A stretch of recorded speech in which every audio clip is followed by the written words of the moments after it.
Hello friends, in the last two videos, we had seen the introduction of design of experiment as well as important terms and concepts used in it with the help of practical examples. In this video, we are going to learn all the phases of a design of experiment from planning to verification as well as general checklist to ensure completion of a pre-experiment activities. So let's begin. Phases of a designed experiment. There are 4 phases in a designed experiment. 1. Planning phase. 2. Screening phase. 3. Optimization phase. And 4. Verification phase. Let's see each of these steps in a detail. 1. Planning phase.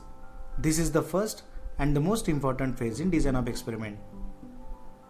As Benjamin Franklin says, if you fail to plan, you are planning to fail. Another most important reason why is planning an experiment is important, because resources are limited. It is very important to get the most information from each experiment you conduct. Well-designed experiments can produce significant more information and often require fewer runs than disorganized or unplanned experiments. Also, a well-designed experiment will ensure that you can evaluate the effects that you have identified as important. For example, if you believe that there is an interaction between two variables, then be sure to include both the variables in your design. Interactions are impossible to estimate from a Offutt experiment, that is, one factor at a time. An interaction occurs when the effect of one variable is affected by the level of the different variable. Careful planning can help you to avoid problems that occur during the execution of the experimental plan. For example, personnel, equipment availability, funding, and the mechanical aspects of your system can affect your ability to do the experiment. If your project has a low priority, then you might want to do a small sequential experiments. That way, if you lose the resources to a higher priority project, then you will not have to discard the data you have already collected. And when resources become available again, you can continue experimentation. Now, let's see this planning phase in detail with sub-steps included in it. Plan a design of experiment.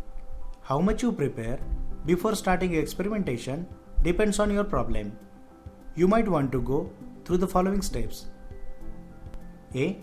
Define the problem. Developing a good problem statement helps to ensure you are studying the correct variables. At this step, you identify the questions that you want to answer. Once you identify the question, it must eventually translate into a statistical statement. B. Define the goal. A well-defined goal will ensure that the experiment answers the correct questions and yields practical usable information. At this step, you define the goal of the experiment. Once you identify the goal of the experiment, then it must eventually translate it into a statistical statement. C. Develop an experimental plan that will provide meaningful information. Be sure to consider relevant background information such as theoretical principles and knowledge obtained through observation or previous experimentation. For example, you might need to identify which factors or process conditions affect the process performance and contribute to process variability. Or, if the process is already established and you have identified influencing factors, then you might want to determine optimal process conditions. And D. Ensure that the process and the measurement systems are in control. Ideally, both the process and the measurement systems should be in statistical control as measured by a functioning statistical process control system. Even if you do not have the process completely in control, then you must be able to reproduce the process settings. You also need to determine the variability in the measurement system. If the variability in the measurement system is greater than the difference or effect that you considered as important, then experimentation will not yield the useful results. To Screening phase. In many process development and manufacturing applications, the number of potential variables, that is factors, is very large. The screening process, that is process characterization, is used to reduce the number of factors by identifying the most important factors that affects the product quality. This reduction of factors lets you concentrate on process improvement efforts on the few most important factors. Different types of screening designs can screen different types of terms and detect or model curvature. If necessary, further optimization experiments can be done to model more complex interactions or to define the nature of the response surface more precisely. The following designs are often used for screening. Definitive screening designs. These can estimate complex models for a small number of important factors that were in an experiment with many factors. Two-level, full and fractional factorial designs. These are used extensively in industries. And Plackett-Burman designs. These are having a low resolution, but their usefulness in some screening experimentation and robustness testing is widely recognized. 3. Optimization phase. After you have identified the important terms by screening, you need to determine the optimal values for the experimental factors. Optimal factor values depends on the process goal. For example, you might want to maximize the process yield or to reduce the product variability. And 4. Verification phase. The verification phase involves performing a subsequent experiment at the predicted optimal conditions to confirm the optimization results. For example, you can do a few verification runs at the optimal settings, then obtain a confidence interval for the mean response. Checklist of pre-experiment activities. Before you conduct the experiment, review the following guidelines and complete the appropriate activities. 1. Train the individuals involved in the experiment. Because errors in the experimental procedures can invalidate the results of the experiment, you should carefully document all the procedures and train the individuals on those procedures. It includes the following. Specify how to measure the response and note any special techniques that may be required. Describe how to set the factor levels.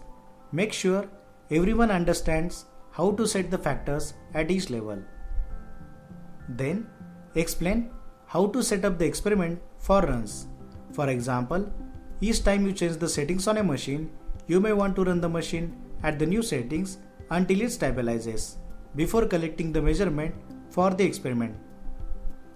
Once it is done, develop the plan for troubleshooting.